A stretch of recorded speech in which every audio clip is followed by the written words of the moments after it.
From Neha tutorials. आज हम पढ़ने जा रहे हैं हाइड्रोकार्बन्स। हाइड्रोकार्बन्स ये एक बहुत इंपॉर्टेंट टॉपिक है, chapter carbon and it's compounds, class 10th chemistry. Chemistry का ये चैप्टर है कार्बन एंड इट्स कंपाउंड्स, इसका ये टॉपिक है हाइड्रोकार्बन्स। तो आज हमको इस वीडियो में समझना है कि हाइड्रोकार्बन्स क्या होते हैं, उसके टाइप समझेंगे और उसका नॉमेनक्लेचर भी समझेंगे। तो इस टॉपिक को समझने से पहले सबसे पहले हम समझ लेते हैं कार्बन की एक बेसिक प्रॉपर्टी। ओके, तो let's start the video. Carbon आपको पता है ये एक नॉन मेटल है। Carbon is a non metal having 4 electrons in its valence shell. तो क्योंकि उसके 4 इलेक्ट्रॉन्स है उसके पास, इसीलिए वो 4 बॉन्ड्स बनाता है to complete its octet. Okay, तो वो सिंगल बॉन्ड भी बना सकता है, डबल बॉन्ड भी बना सकता है, ट्रिपल बॉन्ड भी बना सकता है to complete the octet. So based on that they are divided into 3 parts. तो सबसे पहले हम स्टार्ट करेंगे कि हाइड्रोकार्बन्स होता क्या है। Okay, the compounds which are made up of carbon and hydrogen are called hydrocarbons. बहुत सारे कंपाउंड्स हैं जिनमें कार्बन और हाइड्रोजन प्रेजेंट होते हैं, ऐसे कंपाउंड्स को हम बोलते हैं hydrocarbons. For example methane, benzene, ethane, ethene, ethyne, butyne, butene, बहुत सारे कंपाउंड्स हैं जो सिर्फ कार्बन और हाइड्रोजन से बनते हैं और ऐसे कंपाउंड्स को हम बोलते हैं hydrocarbons. So these hydrocarbons are divided into 2 parts. They are classified into 2 parts, which are saturated hydrocarbons and unsaturated hydrocarbons. What are saturated hydrocarbons? The compounds in which carbon are connected to each other with single bond. ऐसे hydrocarbons जिसमें carbon single bond से जुड़े हुए होते हैं उनको हम बोलते हैं saturated hydrocarbons, which are also called alkanes. इनको हम एल्केन्स भी बोलते हैं। So the carbon atoms are connected by single bond. For example is methane. Methane क्या होता है? CH4। इसमें कार्बन जो है वो 4 हाइड्रोजन से सिंगल बॉन्ड से जुड़ा हुआ रहता है। So this is an example of saturated hydrocarbon, that is alkanes. Next है unsaturated hydrocarbons. Unsaturated hydrocarbons are of 2 types, alkenes and alkynes. Alkenes वो कार्बन एटम, वो हाइड्रोकार्बन्स होते हैं जिनमें कार्बन एटम्स एक दूसरे से डबल बॉन्ड से ज्वाइंट रहते हैं, और जो एल्काइंस होते हैं ये वो हाइड्रोकार्बन्स होते हैं जिसमें कार्बन एक दूसरे से ट्रिपल बॉन्ड से ज्वाइंट रहते हैं। मतलब here the carbon atoms are connected by double bond and here the carbon atoms are connected by triple bond. तो जिनमें सिंगल बॉन्ड होता है वो होता है सैचुरेटेड, जिसका नाम है एल्केन्स, और जिनमें डबल बॉन्ड होता है वो अनसैचुरेटेड है, उसको हम बोलते हैं एल्कीन्स। जिनमें ट्रिपल बॉन्ड होता है उसको हम बोलते हैं एल्काइंस, और वो भी अनसैचुरेटेड होते हैं। Double bonds and triple bond compounds are unsaturated and single bond compounds are saturated. तो अब हम इनको डिटेल में पढ़ेंगे, एल्केन, एल्कीन, एल्काइन की प्रॉपर्टीज, कैसे आप उसका नेमिंग करोगे, कैसा उसका स्ट्रक्चर बनाओगे और कैसे उसके फॉर्मूलेज लिखने हैं। तो सबसे पहले हम पढ़ रहे हैं एल्केन्स। ओके, एल्केन्स का जो जनरल फॉर्मूला होता है वो होता है CnH2n+2। ठीक है, इसका मतलब क्या है कि जितने नंबर ऑफ कार्बन एटम्स होंगे हाइड्रोजन में उसके डबल में +2 करना है हमको। ठीक है, तो CnH2n+2 होता है इसका जनरल फॉर्मूला। तो इसके जो स्टार्टिंग से कुछ 4-5 हम कंपाउंड्स लेंगे और उनका नेम, मॉलिक्यूलर फॉर्मूला और स्ट्रक्चर पढ़ेंगे। तो नेम सबसे पहला जो है वो है मीथेन।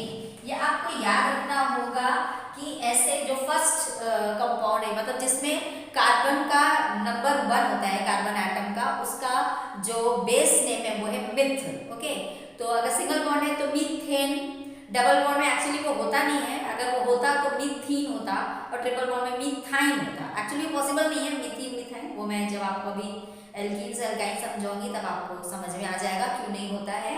तो मीथेन जो है वो इसका फर्स्ट मेंबर है और उसका मॉलिक्यूलर फॉर्मूला होगा C। इसका जो N होगा वो होगा 1, मतलब कार्बन एटम 1 है तो हाइड्रोजन कितना होगा 2n+2, मतलब उसमें डबल में +2 कर देंगे। तो 1 का डबल होता है 2, उसमें +2 करेंगे तो क्या हो जाएगा 4, यानी कि CH4 उसका मॉलिक्यूलर फॉर्मूला है। और स्ट्रक्चर कैसे बनाएंगे हम, आपको एक C ले लेना आपको ये पता है कि हर कार्बन एटम के 4 बॉन्ड्स होने चाहिए। तो यहाँ पर एक कार्बन एटम है और 4 हाइड्रोजन है, तो जो 4 हाइड्रोजन है वो सबके साथ सिंगल सिंगल बॉन्ड बनाएगा।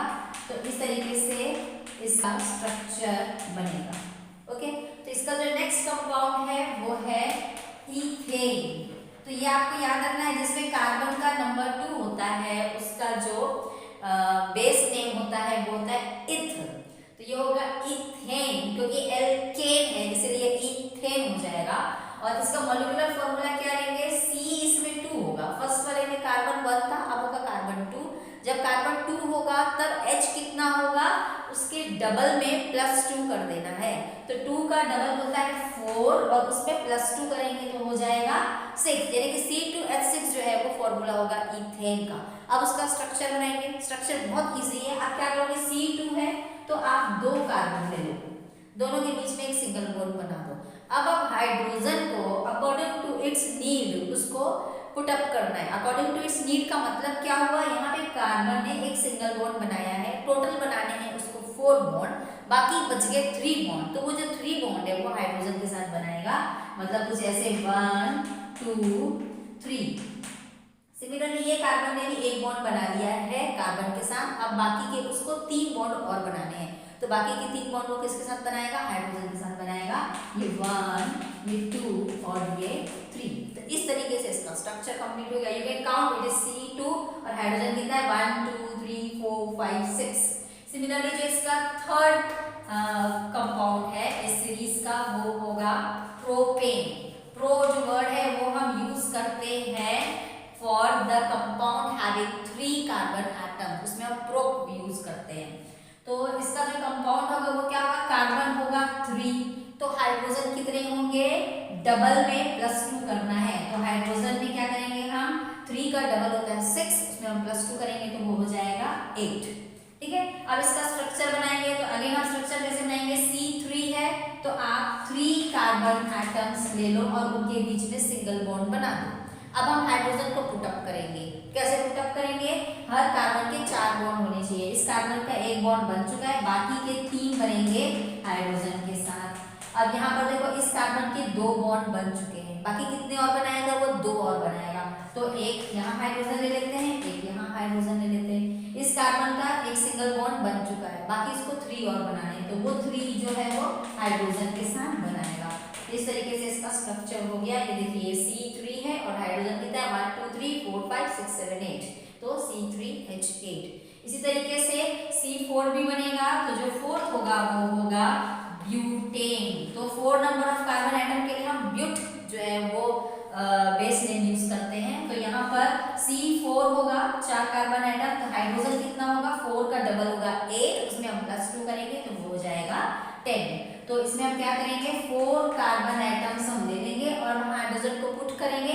अब जरूरी नहीं कि हाइड्रोजन को आप ऐसे सिंगल सिंगल लाइन करके शो करो, आप डायरेक्ट भी लिख सकते हो। जैसे इस कार्बन ने 1 बॉन्ड बनाया है, अब बाकी के 3 बॉन्ड्स बचे हैं वो हाइड्रोजन के साथ बनाएगा, तो हम H3 लिख सकते हैं। अब ये जो कार्बन है इसके 2 बॉन्ड बनाए हैं, अब बाकी के 2 और उसको चाहिए, तो वो 2 उसको हाइड्रोजन से मिलेंगे, तो हम यहाँ पे CH2 लिख सकते हैं। सिमिलरली ये जो कार्बन है इसने भी 2 बॉन्ड बनाए हुए हैं, 2 और बनाने हैं उसको, तो वो जो 2 है वो हाइड्रोजन के साथ बनाएगा, तो हम यहाँ H2 लिख सकते हैं। और इस कार्बन ने सिंगल बॉन्ड बनाया है, तो अभी इसको 3 और चाहिए, तो वो उसको H3 हम लिख सकते हैं, मतलब 3 हाइड्रोजन के साथ वो बॉन्ड बना रहा है। तो इस तरीके से इसके आगे भी होगा।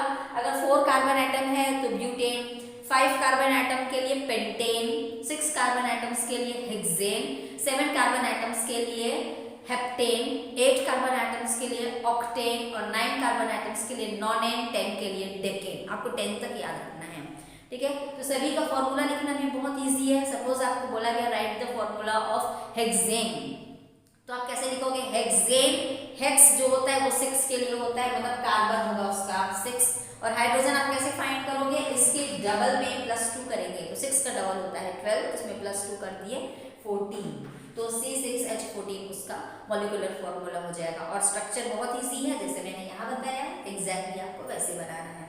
तो अब हम पढ़ेंगे एल्कीन्स। अब हम पढ़ रहे हैं एल्कीन्स। एल्कीन्स का जनरल फॉर्मूला होता है CnH2n, मतलब जितना नंबर कार्बन एटम का होगा हाइड्रोजन का उसका जस्ट डबल होगा। और एल्कीन्स क्या होते हैं, वो हाइड्रोकार्बन्स होते हैं जिसमें carbon carbon are attached to double bond, ये आपको याद रखना है। ओके, तो इसका जो फर्स्ट होगा नेम वो होगा इथीन।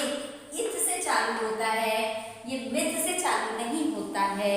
मीथेन इसका पहला कंपाउंड नहीं है। वो क्यों नहीं है? क्योंकि दो कार्बन एक दूसरे से डबल बॉन्ड से ज्वाइन रहेंगे, तो इसमें मिनिमम 2 कार्बन एटम हमें चाहिए। ओके, हाइड्रोजन के साथ कार्बन डबल बॉन्ड नहीं बना सकता, वो कार्बन के साथ ही बना पाएगा, इसीलिए मिनिमम 2 कार्बन एटम चाहिए। इसका जो फर्स्ट कंपाउंड है will start with the 2 carbon atoms, so that is ethene.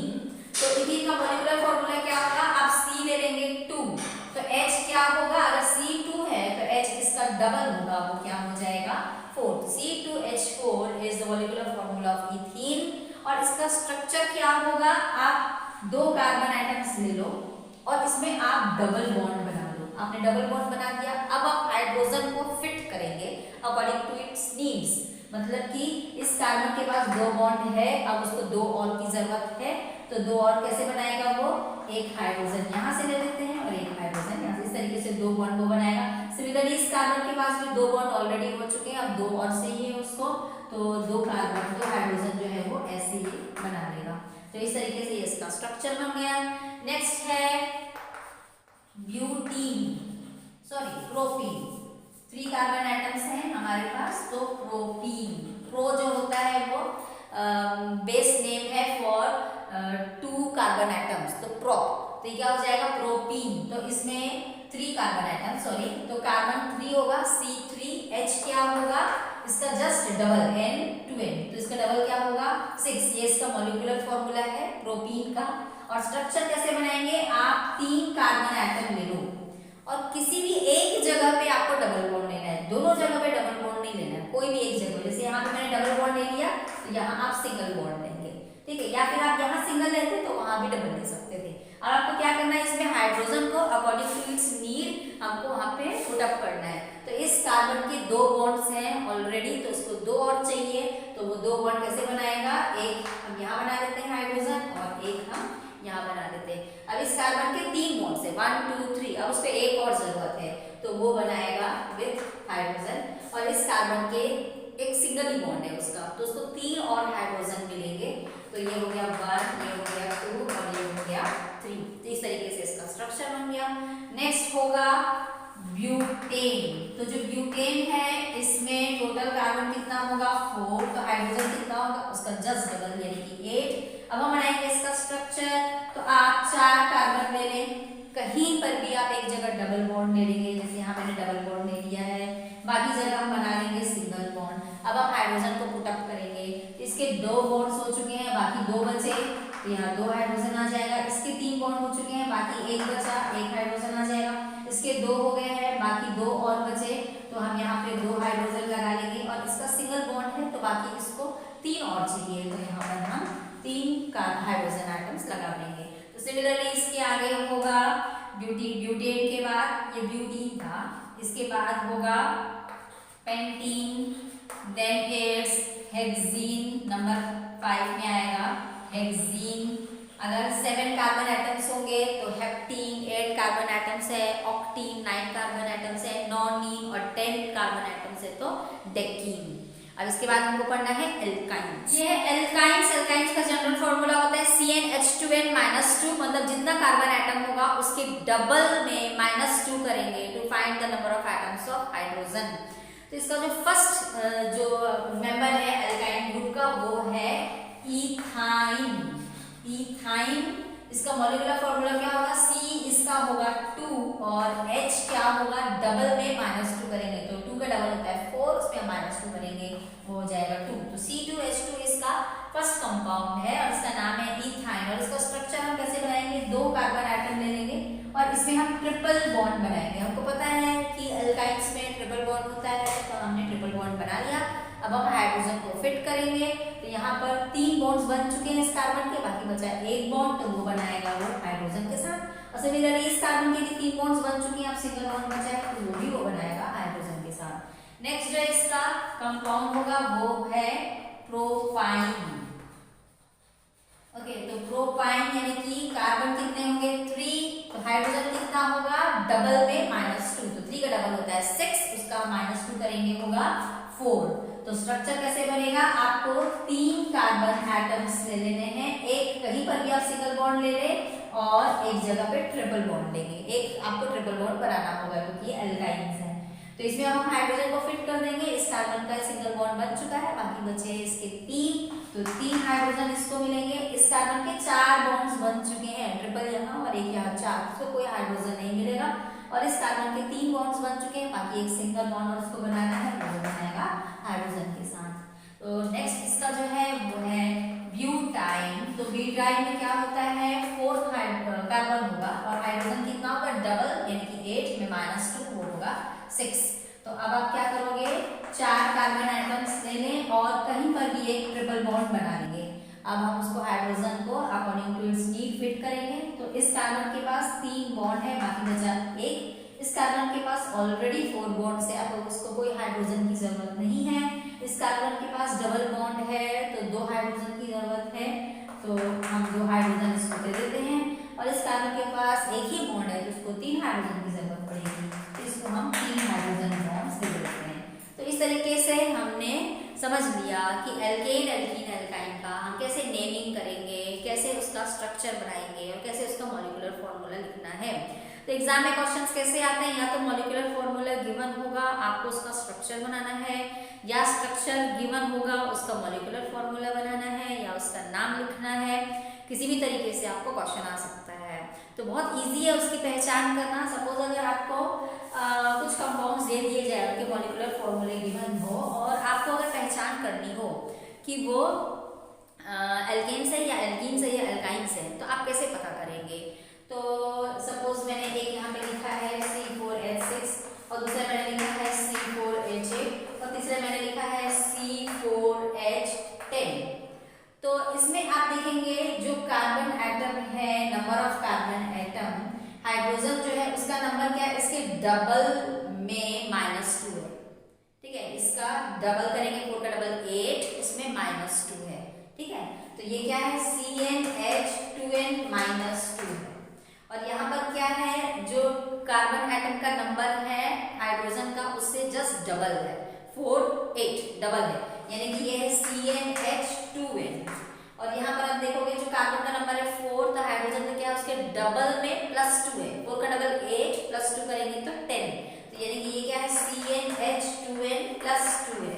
तो आपको सबसे पहले ये देखना है कि ये जो नंबर ऑफ कार्बन एटम है और नंबर ऑफ हाइड्रोजन एटम है वो उसका डबल है या डबल में +2 है या डबल में -2 है।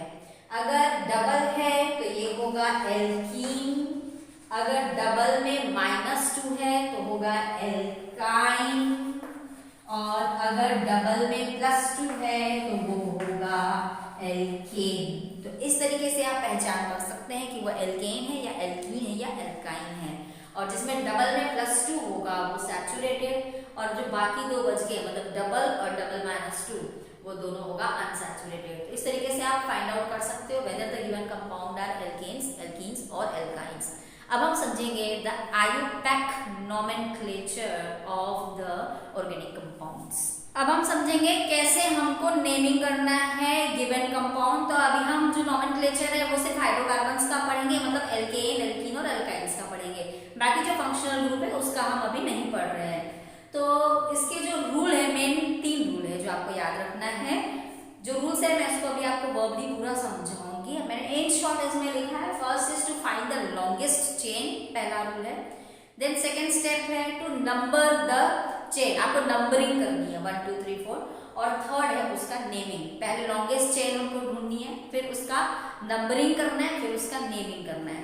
तो हम इसमें आप देख सकते हैं ये एक हाइड्रोकार्बन है, इसमें आपको करना क्या है, लॉन्गेस्ट चेन आपको सबसे पहले फाइंड आउट करनी है। तो आपकी चेन जो है वो कौन सी होगी।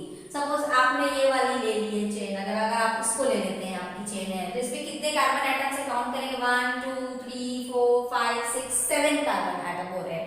ओके, अगर हम ये वाली चेन लेते हैं, ये वाली चेन देखो 1 2 3 4 5 6 7 8 9 कार्बन मिल रहे हैं। अगर हम ये वाली चेन लेते हैं 1 2 3 4 5 6 7 8 9 10 हमको कार्बन एटम्स मिल रहे हैं। और कोई चेन नहीं है जिसमें आपको 10 से ज्यादा मिले, तो दैट मीन्स जो ये वाली चेन है ये हमारी लॉन्गेस्ट चेन है, तो यही हमारी पेरेंट चेन होगी। तो सबसे पहले आपको लॉन्गेस्ट चेन ढूंढनी है, वो हमारा पेरेंट चेन हो जाएगा। तो हमको ये पेरेंट चेन मिल गया, we got the first step हमारा हो गया, हमने लॉन्गेस्ट चेन चूज कर ली। नेक्स्ट है नंबरिंग। अब हमको इसकी नंबरिंग करनी है, मतलब 1 2 3 नेमिंग करना है। तो नंबरिंग हम यहाँ से भी कर सकते हैं, 1 2 3 4 5 6 7 8 9 10, 1 2 3 4 5 6 7 8 9 10। एक तरीका ये हो गया। दूसरा तरीका क्या होगा, हम यहाँ से भी नंबरिंग कर सकते हैं। अगर हम यहाँ से करेंगे तो क्या होगा, 1 2 3 4 5 6 7 8 9 10। तो हम कौन सी नंबरिंग को चूज करेंगे, कौन सी नंबरिंग सही होगी? आपको इस तरीके से नंबर करना है सच दैट जो सब्स्टिट्यूएंट्स है, सब्स्टिट्यूएंट्स मतलब कि हमारे पेरेंट चेन को छोड़कर जो बाकी के बच गए हैं वो होगा सब्स्टिट्यूएंट। ठीक है, ये हमारा पेरेंट चेन है, इसमें ये वाला जो बच गया ये हमारा सब्स्टिट्यूएंट है, ये जो बच गया ये भी हमारा सब्स्टिट्यूएंट है। तो सब्स्टिट्यूएंट्स का जो नंबर मिल रहा है उनका सम लीस्ट होना चाहिए। ठीक है, अगर हमने यहाँ से नंबरिंग की थी फर्स्ट वाला ऐसे लेफ्ट टू राइट, तो उसमें क्या हो रहा है, इस वाले ये जो फर्स्ट वाला जो सब्स्टिट्यूएंट है उसका नंबर है 4, क्योंकि ये किससे जुड़ा हुआ है, इस कार्बन से जुड़ा हुआ है और इस कार्बन का नंबर मिला हुआ है 4, और जो दूसरा सब्स्टिट्यूएंट है इसको नंबर मिल रहा था 8। तो 4 + 8 क्या हो रहा है, 12। और जब हम यहाँ से नंबरिंग कर रहे हैं राइट टू लेफ्ट, तब आप देखो कि सब्स्टिट्यूएंट का नंबर का सम क्या आ रहा है। जब हम यहाँ से नंबरिंग कर रहे हैं तो इस सब्स्टिट्यूएंट का नंबर आया है 3 और इस सब्स्टिट्यूएंट का नंबर आया है 4, तो इन दोनों का सम क्या आया, 10। तो लीस्ट क्या हुआ, 10, मतलब कि हमको ये वाली नंबरिंग करनी है राइट टू लेफ्ट। ओके, तो या क्लियर हो गया किस तरीके से नंबरिंग करनी है। जो आपकी चेन है उसको हम दो तरीके से नंबर कर सकते हैं, एक लेफ्ट टू राइट और एक राइट टू लेफ्ट। दोनों नंबर्स में आपको क्या करना है, सब्स्टिट्यूएंट के नंबर्स को सम करना है, जितने भी सब्स्टिट्यूएंट्स होंगे, और अगर एक ही है तो उस एक पर्टिकुलर सब्स्टिट्यूएंट का नंबर देखना है कितना है। जो सम आता है नंबर्स का वो लीस्ट होना चाहिए, जब लीस्ट मिल रहा है जिसमें वही वाला जो नंबरिंग है वो आपका फाइनल होगा। तो ये हमारा सेकंड स्टेप हो गया है, हमने नंबरिंग कर ली।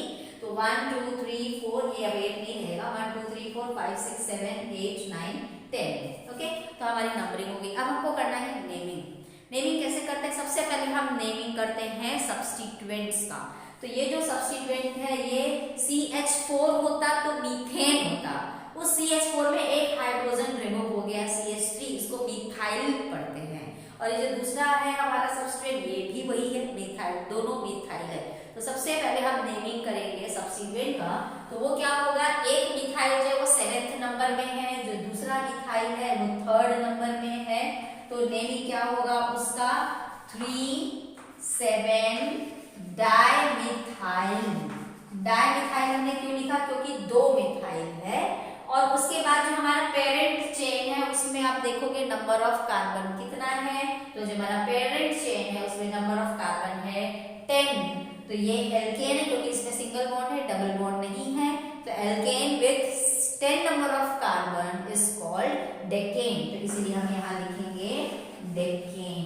तो the answer is 3,7 dimethyl decane. ये इसका सेकेंड एग्जाम्पल है, इसमें भी हम सेम स्टेप्स फॉलो करेंगे। सबसे पहले हमको लॉन्गेस्ट चेन चूज करनी है। तो लॉन्गेस्ट चेन क्या होगी, अगर हम ये वाली चेन लेते हैं तो क्या होगा, 1 2 3 4 5 कार्बन एटम्स मिलेंगे। और अगर हम ये वाली चेन चूज करते हैं तो 1 2 3 4 5 6 कार्बन एटम्स मिल रहे हैं। दैट मीन्स हमारी जो लॉन्गेस्ट चेन है वो ये वाली होगी, इसमें 6 नंबर ऑफ कार्बन एटम्स है। तो फर्स्ट स्टेप हो गया, हमने लॉन्गेस्ट चेन चूज कर ली। अब सेकेंड है उसका नंबरिंग। जब हम उसका नंबरिंग करते हैं तो मैंने आपको बताया था कि सब्स्टिट्यूएंट्स को लीस्ट नंबर मिलना चाहिए, लेकिन इस वाले जो हाइड्रोकार्बन है इसमें डबल बॉन्ड है, तो double bond should be given more preference, मतलब कि डबल बॉन्ड का नंबर लीस्ट होना चाहिए। Okay, that is more powerful than the substituents. तो सब्स्टिट्यूएंट के नंबर को हम देखेंगे बट हमको ज्यादा प्रेफरेंस देना है डबल बॉन्ड को। तो डबल बॉन्ड का जो नंबर है वो लीस्ट होना चाहिए, इसका हमें ध्यान देना है। तो अब हम इस चेन का जब हम नेमिंग करेंगे इसको हम दो तरीके से करते हैं, लेफ्ट टू राइट और राइट टू लेफ्ट। अगर हम लेफ्ट टू राइट करेंगे तो क्या होगा, ये 1 2 3 4 5 6 होगा। तो डबल बॉन्ड को कौन सा नंबर मिल रहा है, 2 मिल रहा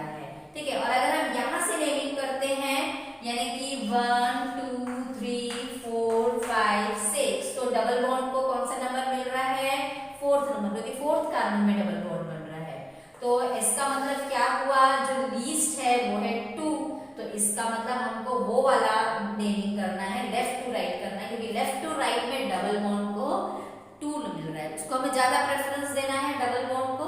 तो लेफ्ट टू राइट में उसको लीस्ट नंबर मिल रहा है, 2 मिल रहा है, और अगर हम राइट टू लेफ्ट जा रहे हैं तो उसको 4 मिल रहा है। तो इसीलिए हम क्या करेंगे, कौन सा नेमिंग होगा इसका, that is left to right. Left to right के हिसाब से इसका नेमिंग क्या हो जाएगा, ये होगा 1 2 3 4 5 6। ओके, अब हम करेंगे इसका नेमिंग। तो नेमिंग करने के लिए सबसे पहले हम सब्स्टिट्यूएंट्स का नेमिंग करते हैं। तो सब्स्टिट्यूएंट आपको क्या दिख रहा है, ये हमारी मेन चेन है, इस चेन में 2 सब्स्टिट्यूएंट आ गए, ये हमारी मेन चेन हो गई। तो सब्स्टिट्यूएंट्स ये दोनों हैं, ये दोनों हमारे सब्स्टिट्यूएंट्स हैं। तो दोनों ही सब्स्टिट्यूएंट्स मिथाइल है, बिकॉज मीथेन में से हाइड्रोजन अगर हम हटा देते हैं तो वो मिथाइल बन जाता है। अगर इथेन में से एक हाइड्रोजन हटाएंगे तो वो इथाइल बनता है, प्रोपेन में हटाते हैं तो वो प्रोपाइल बनता है। अब ये दोनों ही CH3 है, तो दे बोथ आर मिथाइल। तो सबसे पहले हम सब्स्टिट्यूएंट का नेमिंग करेंगे। तो सब्स्टिट्यूएंट जो है वो कौन से नंबर में है, 4th नंबर ऑफ कार्बन में ये दोनों सब्स्टिट्यूएंट्स लिंक्ड है। तो इसका नेमिंग क्या होगा, 4,4 डाइमिथाइल। 2 मिथाइल है, दोनों ही 4th नंबर में, इसलिए 4,4 डाइमिथाइल। और उसके बाद आप देखोगे जो हमारा मेन चेन है वो कितने हैं, उसमें 6 कार्बन एटम्स है विथ डबल बॉन्ड। तो 6 carbon atom with double bond is called hexene. तो आप हेक्सीन लिखोगे, लेकिन डबल बॉन्ड कौन से नंबर में है वो भी बताना पड़ेगा। तो डबल बॉन्ड 2nd नंबर में है, तो हम क्या लिखेंगे, 2 हेक्सीन। ओके, इसको आप हेक्स 2E भी लिख सकते हैं, दोनों सही होता है, हेक्स 2E भी लिख सकते हैं या 2 हेक्सीन लिख सकते हैं। हेक्सीन हमने क्यों लिखा, क्योंकि यहाँ डबल बॉन्ड है। 2 हमने यहाँ क्यों लिखा, क्योंकि 2nd कार्बन में डबल बॉन्ड बना हुआ है। और 4,4 डाइमिथाइल मतलब 4th नंबर ऑफ कार्बन पे 2 मिथाइल जो है वो सब्स्टिट्यूएंट है, इसलिए हमने 4,4 डाइमिथाइल लिखा है। So in this video I tried to explain the concept of alkane, alkenes and alkynes, and I tried to explain the difference between them. I also explained the nomenclature, that is IUPAC nomenclature of alkanes, alkenes and alkynes. Please solve some more questions also, and if there is any query you can ask me in the comment section. Please subscribe my channel, like and share my videos. Thank you.